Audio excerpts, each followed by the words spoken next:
빌립보서는 사도 바울이 빌립보 교회 성도들을 향해 쓴 편지고요. 직접 개척하고 또 애정어린 교회를 바라보는 그의 마음이 들려져 있습니다. 빌립보서를 쓸 때 사도 바울은 이 편지가 후에 신약 정경으로 인정받고 교회 역사 2000년 동안 하나님 말씀으로 들려질 줄은 몰랐겠지요. 그저 본인이 개척하고 증거했던 그 믿음의 연약한 공동체를 위해 애정어린 편지 하나를 남겼는데, 물론 그 과정에 성령님이 감동을 주셨고 펜을 들 때 함께 써 내려갔지만 후에 말씀의 권위로 드러나고 교회에 받아지며 오늘 이 아침에 본인의 편지글이 이렇게 설교되어질 줄은 몰랐을 것입니다. 여러분, 마찬가지로 오늘 내가 누군가 연약함을 기억하고 보낸 문자 하나, 작은 관심 나눈 것, 그 행동 하나, 하나님께서 사용하시고 하나님 나라 역사 기록에 한 줄로 새겨져 있습니다. 사도 바울이 이 빌립보 교회 성도들을 향해서 마음을 표현한 것이 사도 바울이 남긴 편지 글이라면, 여러분들은 오늘 내가 누군가에게 문자를 하고 전화를 하고 식사 한 번을 하고 작은 선물과 책을 통해 위로할 때에 하나님은 이 시대에 또 빌립보서로 한 성도들을 세워가고 또 하나님 나라 역사 기록에 여러분의 행위를 기록해 주십니다. 지난주 빌립보서 세 가지 특징이 있다 꼭 기억하시라 말씀했지요. 옥중서신, 감옥에서 쓰여진 편지 글이다. 감옥 안에 있지만 감옥 밖의 사람들을 더 생각했던 사도 바울의 염려를 알 수 있고요. 두 번째는 그 내용은 기쁨의 서신이다. 빌립보 교회를 위로할 때 다른 세상 권력으로, 세상 시민권으로 그들을 위로한 것이 아니라 우리가 그리스도 안에서 살아가는 성도의 기쁨이 있다. 이것 하나만 붙잡으면 전천후 세상의 위협, 시험까지도 이길 수 있다. 스스로의 삶으로 말하고 있습니다. 마지막 세 번째는 선교 서신입니다. 함께 복음 사역에 동역해 주어 감사하고 고맙고 또 이런 일들을 내가 보고한다. 그리고 계속적으로 선교 사역에 이어가자. 동참을 요구하는 선교 서신입니다. 제가 노회 교육부에서 진행한 사도행전 성지 순례를 2년 전에 코로나 끝나갈 즈음에 다녀온 적이 있습니다. 그 여정이 사도행전 일정 터키와 그리스 두 나라를 다녀왔는데 이 빌립보 지역을 제가 지나갔습니다. 그래서 한번 다시 이 서론 겸 빌립보서 앞에 배경을 요약하는 겸 제가 찾아본 사진을 가지고 더 설명드리겠습니다. 먼저 지도를 보시면 여러분, 이 지도의 파란색은 지중해입니다. 이 지중해를 기준으로 오른쪽이 아시아, 또 위쪽 또 서쪽이 유럽입니다. 이 아시아 지도에서 맨 유럽에 붙어 있는 그 도시가 드로아이죠. 글씨가 좀 작아서 안 보일 텐데 지금 위쪽 대륙과 또 오른쪽 대륙이 가장 가까이 있는 지역에 드로아가 있는데, 거기서 사도 바울은 환상을 보지요. 마게도냐, 저 유럽 사람 중 하나가 와서 우리를 도우라. 그 환상을 보고 아시아에서 유럽으로 선교지 방향을 돌립니다. 여러분, 그렇게 돌릴 때 빌립보가 마게도니아 유럽의 첫 성이었는데 빌립보는 조금 내륙에 있습니다.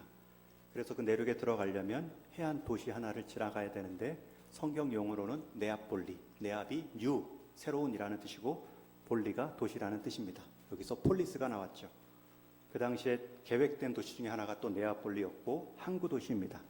오늘날 그 그리스의 지명은 까발레라는 표시입니다. 하나 넘겨주시면 저 이정표가 그 네아폴리 까발레라는 지역의 이정표입니다. 사도 바울이 저기에 도착을 했어요. 드로아에서 배를 타고 유럽의 첫 항구 도시에 배를 내리죠. 한 장 넘기시면 저게 교회인데요. 저 교회 이름이 사도 바울 도착 기념 교회입니다. 네아폴리, 드로아에서 배를 타고 오늘날의 까발레, 그리스 지역으로 도착한 그 자리를 기념하여 세운 교회인데, 그 외벽에 보면 저 벽화가 있어요. 벽화의 그림은 세 가지인데 맨 오른쪽은 사도 바울이 보는 장면, 꿈을 꾸는 장면, 가운데 그림은 마게도냐 사람이 와서 우리를 도우라 외치는 장면, 또 맨 왼쪽 그림은 사도 바울이 배를 타고 이 까발레, 네아폴리에 도착하는 장면입니다. 또 한 장 넘기시면 여기에서 이제 조금 더 가장 큰 마게도냐의 첫 성인 빌립보에 올라가죠. 거기에서 첫 안식일 때 루디아와 기도하던 일행을 만나죠. 어디서요? 강가에서. 여러분, 저 강가 옆에 세워진 교회가 루디아 기념교회입니다. 저기 교회 중심으로 오른쪽에 루디아 인물 그림이 있고, 또 사도 바울에 추정되는 인물 그림이 있습니다. 그리고 저 교회 바로 옆에 그 냇가가 있습니다.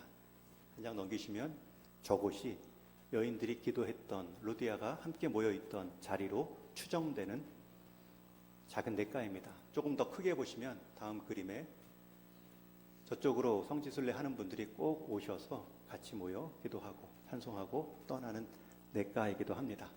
그리고 저 지역, 저 빌립보는 저기만 있는 것이 아니라 조금 더 넓은 지역도 있죠. 옛 고대 도시답게 한 장 넘겨주시면 많은 빌립보 지역의 유적지가 남아 있습니다. 그 중에 하나, 오늘 본문의 배경이라 할 수 있는 그 당시에 감옥이 있어요. 빌립보 지역에 감옥이 있는데, 물론 저 감옥이 사도 바울이 투옥됐던 감옥이다라고 말할 수는 없지만 그 당시 빌립보 지역의 감옥은 저런 상황이었구나 짐작할 수 있습니다. 저 쇠문으로 되어 있는 밖에 안내문을 보면 Prison of Saint Paul, 성 바울의 감옥이라는 뜻입니다. 저 안에 사진을 이렇게 찍어봤더니 이 장면으로 조금 더 넓혔죠. 저게 한 방일 것 같고요. 저런 게 양쪽으로 좀 있지 않았을까, 그렇게 추측을 해봅니다. 이처럼 사도 바울이 처음 유럽 땅에 도착한 곳은 로마 제국이 작심하고 개발한 땅입니다. 로마 시민권자들이 누릴 수 있는 부유함을 보여주는 도시가 빌립보입니다. 그래서 많은 은퇴 군인들이 와서 살았고요. 또 이 빌립보 사람들은 지배를 받으면서도 로마 시민권 되는 것이 자기들 인생 꿈입니다. 거기서 옷감 장사 루디아를 만났고, 점치는 귀신 여종을 고쳐주고, 또 그 여종 일로 인해 그 주인들에게 고발당해 매를 맞고, 고발당해 또 감옥까지 투옥됩니다. 오늘 그 본문이 이제 시작이 되는 거예요. 감옥의 간수에게 상관이 말하죠. 우리 24절 말씀 같이 읽습니다. 시작. 그가 이러한 명령을 받아 그들을 깊은 옥에 가두고 그 발을 착고에 든든히 채웠더니, 여기서 가운데 깊은 옥이라는 뜻은 더 안쪽의 감옥이라는 뜻입니다. 여러분, 되게 중한 범죄자일수록 가장 깊은 곳, 탈출하기 어려운 곳에 가두죠. 게다가 거기서도 발은 나무 족쇄로 묶어놨다 말하죠. 되게 그 당시 가장 중한 범죄라고 하면 로마 제국에 대항했던 사상범, 정치범들이 투옥되는 자리가 가장 안쪽입니다. 그런데 점치는 귀신 들린 여종을 하나를 치유했다고, 조금 그 언쟁 중에 있었다고 이렇게 대하는 것은 심합니다. 그렇게 감옥에 투옥된 후에 25절에 보면 시간 배경이 한밤으로 바뀌어 있습니다. 아마도 성경에 기록되어 있지 않는 것을 보면 아마 기절하지 않았을까, 맞은 이후에 힘이 다 빠져 처져 있는, 몸을 추스리고 있는 바울과 실라의 모습을 예상할 수 있습니다. 그리고 한밤중에 소리가 납니다.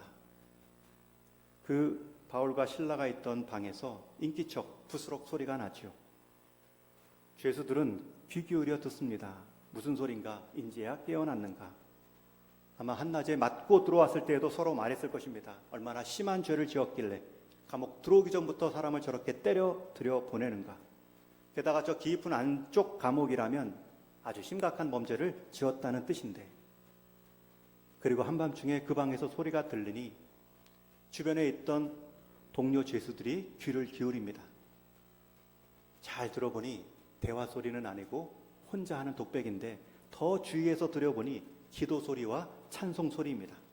우리 25절 말씀 같이 읽습니다. 시작. 한밤중에 바울과 실라가 기도하고 하나님을 찬송하며 죄수들이 듣더라. 여러분, 여기서 듣더라는 표현 너무나 당연한 동사 아닙니까? 그 깊은 밤, 그 조용한 한밤중에 누군가 기도해도 들릴 텐데 찬송하니 당연히 들렸겠죠. 그런데 성경은 죄수들이 듣더라 이렇게 구체적으로 표현한 이유가 있습니다. 죄수들이 들었던 그 소리는 자기들이 예상했던 소리가 아니라는 뜻입니다. 자기의 기대와는 다른 소리가 지금 그 방에서 들렸다는 것입니다. 자기들도 자기 방, 감옥에 들어왔던 각자의 이유가 있습니다. 이유가 어찌되었던 자기들이 감옥에 들어왔을 때 처음 감옥에서 내뱉은 소리는 신세한탄이었습니다. 남을 향한 원망이나 탓이었습니다. 내가 여기 들어올 사람이 아니고 왜 나를 이곳에 보내었는가? 아니면 흠씬 매를 맞았으니 처음 소리는 신음소리였겠죠. 그런데 그들의 기대와는 달리 그 방에서 들려온 소리는 기도와 찬송 소리입니다. 사람을 향한 소리가 아니라 하나님을 향한 소리로 그 소리가 들려질 때 그들은 더 귀를 기울이고 있습니다. 아마 이들에게는 이 기도의 소리, 찬양의 소리가 큰 울림으로 다가왔겠죠. 저게 과연 무슨 일인가? 저들이 저 상황에서도 어떻게 기도하고 찬양할 수 있는가? 마치 큰 스피커로 마음이 둥둥 울리듯이 그들의 마음을 울리는 소리로 조용합니다.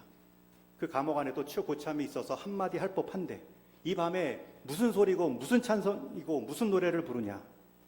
한 마디 할 수도 있는데 그저 다 숨죽여 듣고만 있습니다. 여러분, 우리가 일상에서 하나님을 의식하고 하나님을 찾는 작은 기도 소리, 우리의 찬양의 일상에서의 흥얼거림, 내가 내뱉은 표현 하나, 하나님을 의식하고 행한 태도 하나가 누군가에게는 쿵쿵거리는 하늘 스피커가 될 수 있습니다. 제가 여러분들의 일상에서 그렇게 의도적으로 사람들 보이는 앞에서 기도하고 찬양하라, 소리 높여 노래하시라 라고 말씀드리는 것이 아니라 내가 지금 감옥 안에 있다 할지라도, 감옥 같은 문제 안에 내가 처했다 할지라도 그것만저 알고 계시는 그 하나님을 의식하고 의지할 때 나오는 나의 믿음의 작은 행동, 작은 소리, 여러분, 이것은 세상 사람들이 기대하지 못한 모습이기 때문에 눈여겨봅니다. 뭔가 다른데 왜 다를까? 지켜볼 수밖에 없죠. 가장 조용한 시간, 가장 깊은 감옥 안에서 아무도 듣지 않고 아무도 보지 않는 것 같지만 주변에 죄수들이 듣더라.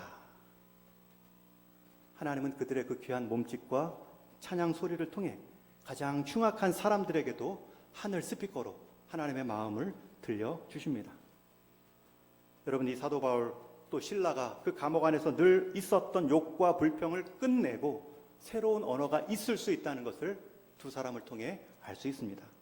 저는 우리 동일의 성도님들이 여러분의 일상의 자리에서 늘 불평과 불만이 있을 수 있는 그 자리에서 그 사건만 보지 마시고 그 사건 안에서도 능히 행할 수 있는 하나님을 보셔서 여러분 인생이 주변 가운데 하나님을 모르는 사람들 가운데 하늘의 스피커로 하나님의 마음의 진동을 누리게 할 수 있는 귀한 인생들로 쓰임 받을 수 있기를 주님의 이름으로 축원합니다.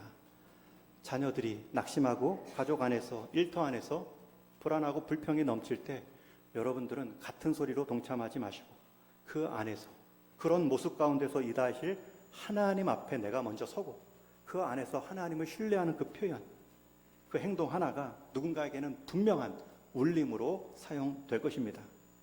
여러분, 성도는 이렇게 세상에 영향을 미치는 것입니다. 보란듯이 거리로 광장으로 나가서 정치 집회할 때 찬양을 부르며 찬양을 이용하는 것이 아니라 내 삶의 힘겨운 자리에서 그 자리에서도 작은 소리마저도 하나님을 찾고 노래할 때 들으시고 세상과 다른 세상에 이겨나갈 수 있는 방법이 있다는 것을 보여주는 모습, 그것으로 세상은 우리를 주목합니다. 그 자리에 하나님의 역사를 보여주십니다. 사람 마음 가운데 울림뿐만 아니라 그 문제, 그 상황 가운데도 하나님은 변화의 울림으로 응답해 주십니다. 그래서 이어지는 26절 말씀에는 큰 울림이 일어나죠. 우리 26절도 같이 읽습니다. 시작. 이에 갑자기 큰 지진이 나서 옥토가 움직이고 문이 곧 다 열리며 모든 사람의 매인 것이 다 벗어진지라. 찬양의 소리가 사람의 마음만 울리지 않습니다. 여러분이 하나님을 신뢰하고 찬양하는 그 소리를 통해서 여러분이 당한 문제와 환경도 울릴 수 있습니다. 하나님은 그 역사를 감옥 전체에 큰 지진의 울림으로 알려줍니다. 성경 표현대로 옥토가 움직이고 옥문이 열리고 족쇄가 다 풀릴 정도로 큰 지진이 일어났다 기록하고 있죠. 여러분, 그렇게 옥문이 열리고 족쇄가 풀렸으면 그토록 기다려왔던 감옥 밖을 나갈 수 있는 기회인데 그 안에 있는 죄수들은 한 사람도 움직이지 못합니다. 분명 그 안에서도 서열이 있고 감방에 고참이 있을 텐데, 아니면 그 시간에도 탈옥을 준비했던 사람이 있을 수 있는데, 그 문이 열렸음에도 움직이는 사람이 하나 없습니다. 여러분, 이 장면은 지금 이제 감옥 안에서 누가 최고 리더인가가 드러나는 장면입니다. 새로운 서열이 결정되는 순간입니다. 누가 진짜 감방의 고참인지 드러나고 있습니다. 이미 기도와 찬송 가운데 아무 소리도 못할 때 내부 서열은 정리되고 있습니다. 중심 인물이 옮겨오고 있습니다. 그 찬송의 주인공이 감옥 안의 자리를 그대로 지키자 누구 하나 감옥 밖에 나갈 생각을 못합니다. 여러분, 이게 성도의 영향력입니다. 이 상황을 경험한 간수가 후다닥 감옥 안으로 들어오죠. 어두운 감옥길, 늘 다녔던 길인데 이상하게 보입니다. 감옥 문이 다 열려 있습니다.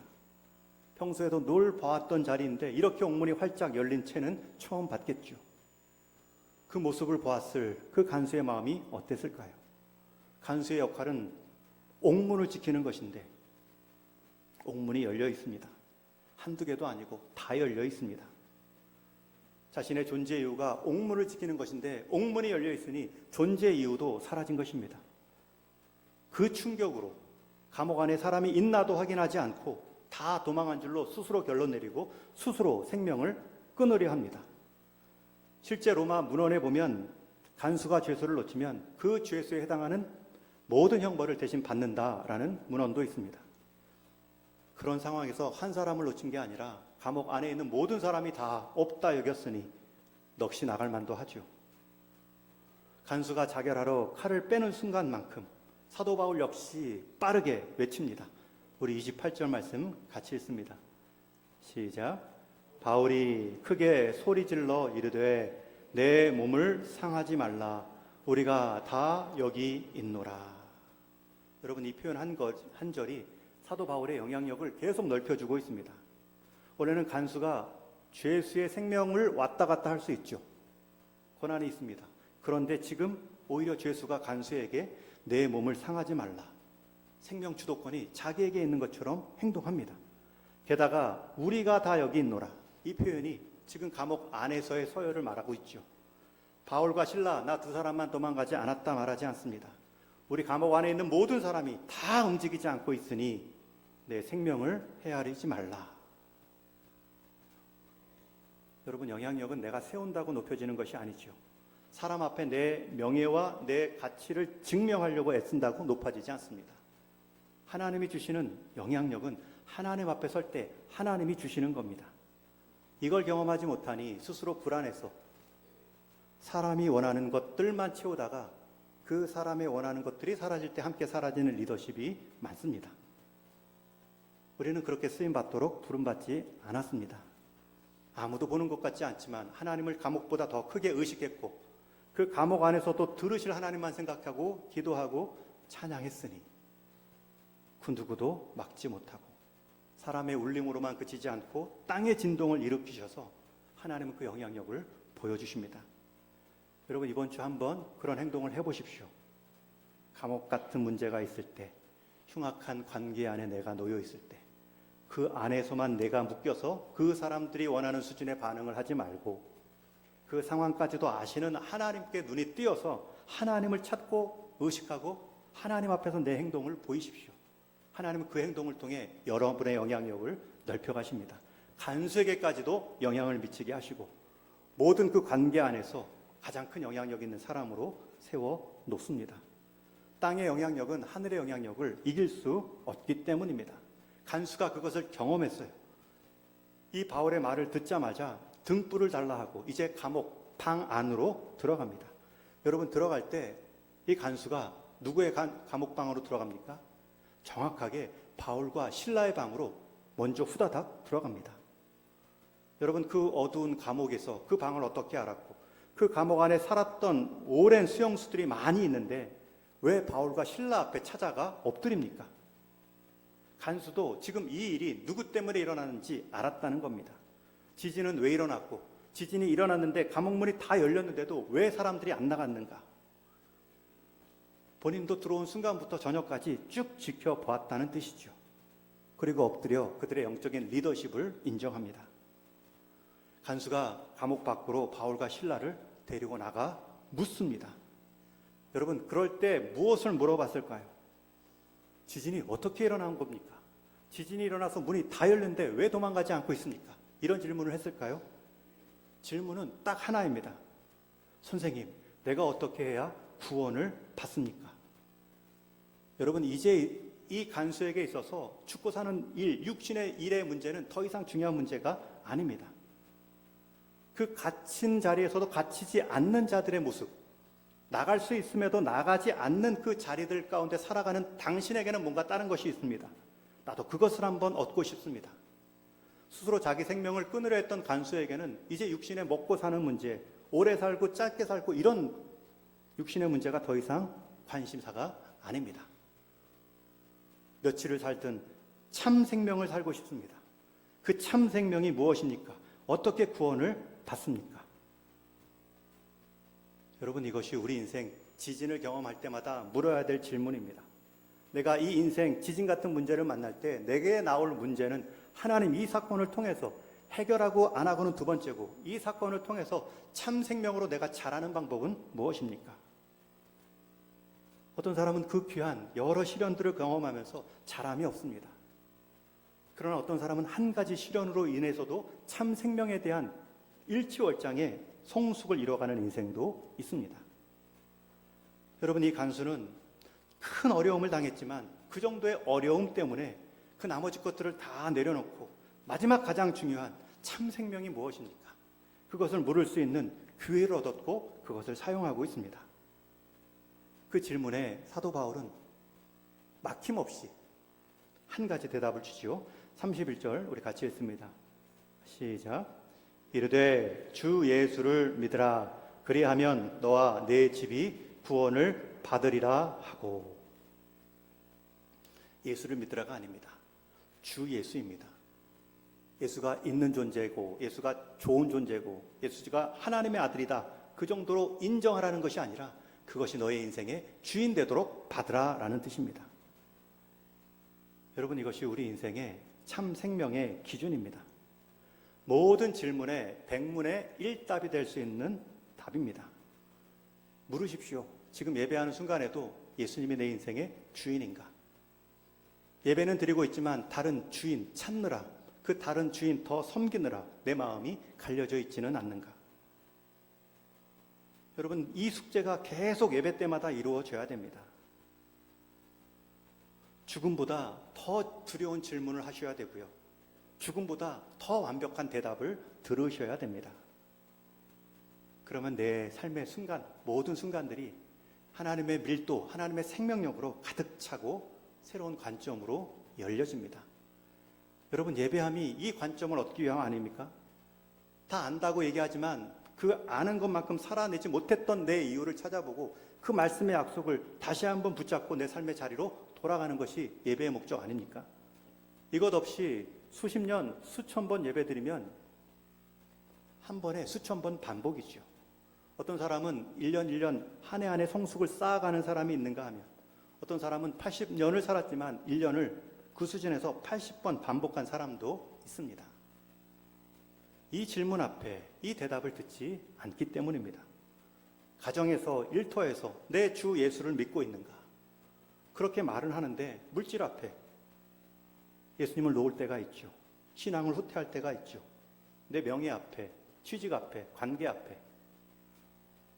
우리 주님은 자기 생명을 걸고 우리를 사랑한다, 십자가 사랑을 보이셨는데, 우리 인생에 한 번쯤은 우리 남자분들이 군인에서 2, 3년 보내는 그 귀한 시간들을 헌신하듯이 하나님 앞에서 내 인생에 한 번 이렇게 헌신할 수 있다 라는 믿음의 흔적은 남겨놓고 하나님 앞에 서야 되지 않겠습니까? 주 예수를 믿으라. 주인 되신 예수님을 내가 지금 인정하고 있는가? 여러분, 그러면 삽니다. 너와 내 집이 구원을 받으리라. 이 표현은 너와 내 집이 참 생명으로 가득하리라. 여러분, 예수님 믿을 때 종교인 되지 마시고 예수 그리스도를 생명으로 여기시는 참 그리스도인이 되기를 주님의 이름으로 축원합니다. 오늘 주보에도 소개한 것처럼 역전하는 법이라는 책이 있습니다. 한국어 번역 이름이 역전하는 법이지만 원 제목은 다릅니다. Die with zero입니다. 죽다, die, 죽어라. with zero, 제로와 함께, 제로까지. 이것을 조금 직역하면 남기지 말고 떠나라. 조금 더 거칠게 번역하면 다 쓰고 죽어라. 이런 말입니다. 여러분, 왜 저자가 이런 말을 하고 있을까요? 그리고 왜 저자는, 이 번역자는 이것을 역전하는 법이라고 번역해 놨을까요? 그 이유를 저자는 이렇게 서문에 설명합니다.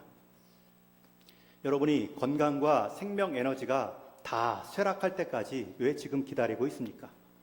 평생 다 쓰지도 못할 돈을 단지 안에 꽉꽉 채워 넣는 일에만 왜 집중하고 있습니까? 지금 당장 자신의 인생을 최대한 활용하세요. 기억에 남을 인생 경험을 추구하고 자녀들이 가장 잘 쓸 수 있는 시기에 도움을 주고 여러분이 살아있을 때 여러분을 필요로 하는 자선단체에 기부하세요. 그게 바로 인생을 사는 방법입니다. 기억하세요. 인생이라는 기회는 추억의 획득이 목적입니다. 그런데 왜 아직도 기다리고만 있습니까? 여러분, 제가 이 주장에 다 동의하지 않습니다. 그러나 생명 에너지라는 표현, 우리 인생은 추억의 획득이라는 표현들이 와 닿았습니다. 이걸 좀 신앙적으로 바꾸면 우리 인생의 생명 에너지는 그 생명을 주신 하나님으로 충만할 때 우리 연령에 상관없이 그 연령에 따른 충만함을 경험하며 이 땅에 멋지게 살아갈 수 있습니다. 이 저자가 말하는 것은 물질적 기준이죠.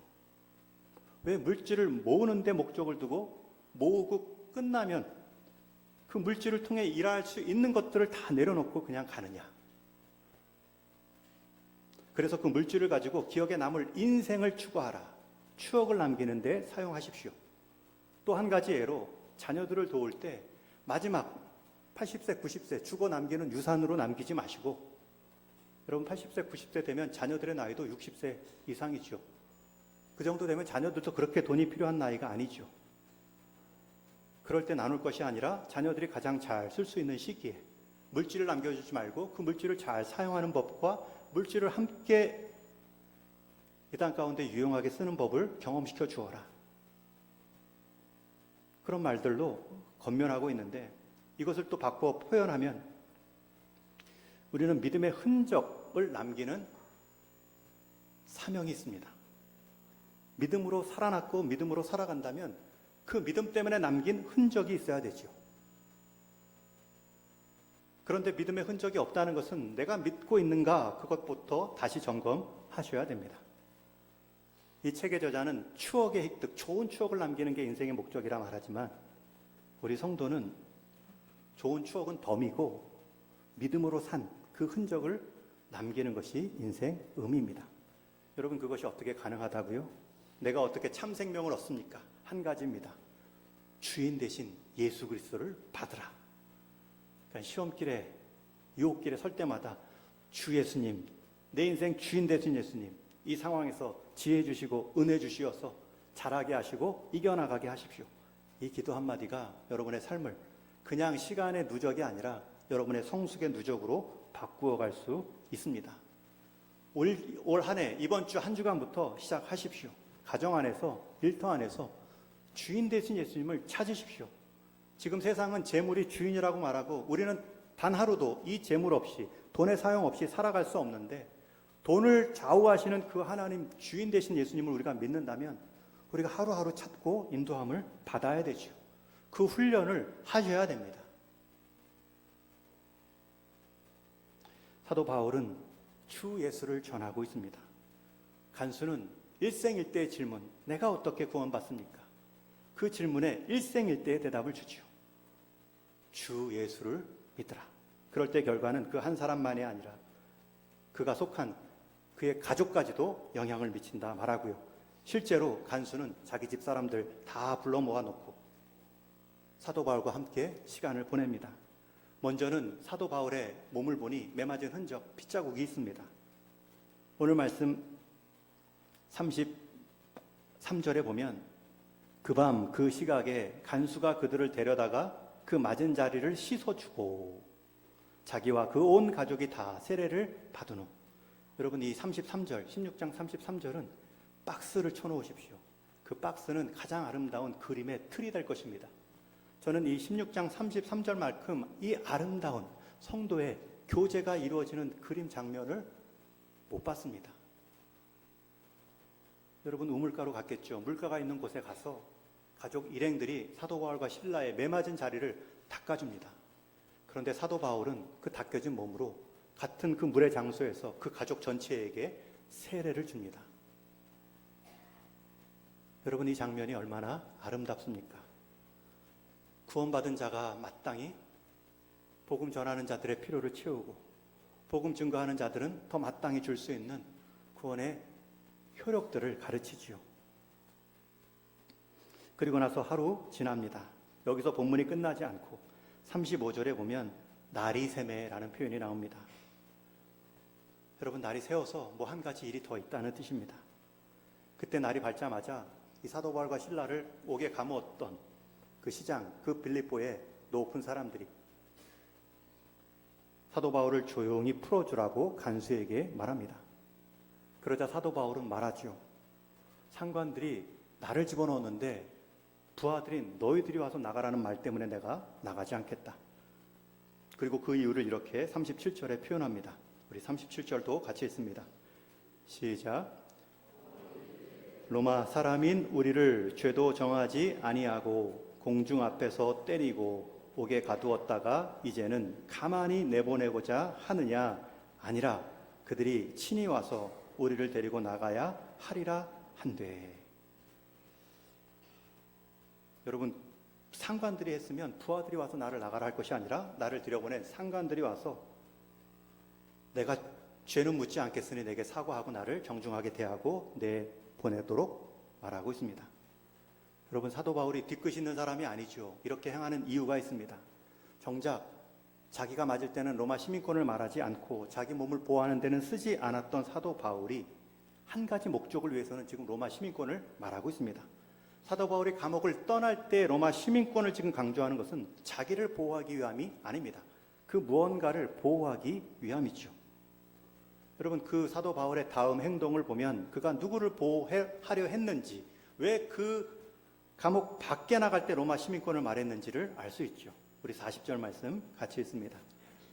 시작. 두 사람이 옥에서 나와 루디아 집에 들어가서 형제들을 만나고 위로하고 가니라. 여러분, 이 9절 바로 앞에 보면 정말 상관들이 와서 그 로마 시민권이 있는 바울과 실라에게 청합니다. 이 성에서 좀 나가주십시오. 자기들의 잘못을 알겠죠. 로마 시민권자를 함부로 매를 때리고 재판도 없이 감옥에 가두었으니 사도 바울은 그것에 대해서 아무 책임을 묻지 않습니다. 다만 내가 하는 행동 하나를 보여줍니다. 여러분, 떠나기를 청했으니 이 사람들이 떠나나 안 떠나나 사람들을 붙였겠죠. 그리고 사도 바울이 감옥 안에서 어디를 가나 잘 봤더니 루디아 집에 갑니다. 아마 거기에는 점치는 요정도 와 있을지 모릅니다. 아마 간수 가족들도 있을지 모릅니다.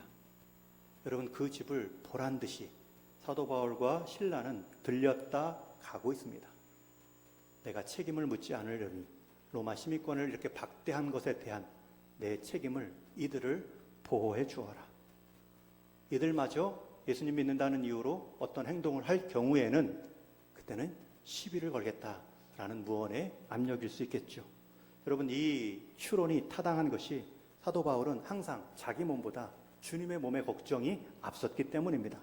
고린도후서 11장 23절에 보면 자기가 복음을 증거하다가 당한 자기 몸의 어려움을 쭉 나열합니다.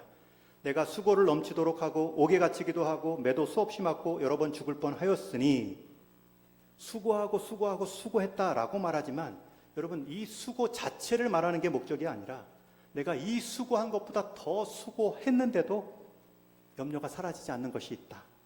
여러분, 그 다음 절 28절은 우리 같이 읽겠습니다. 고린도후서 11장 28절 함께 읽습니다. 시작.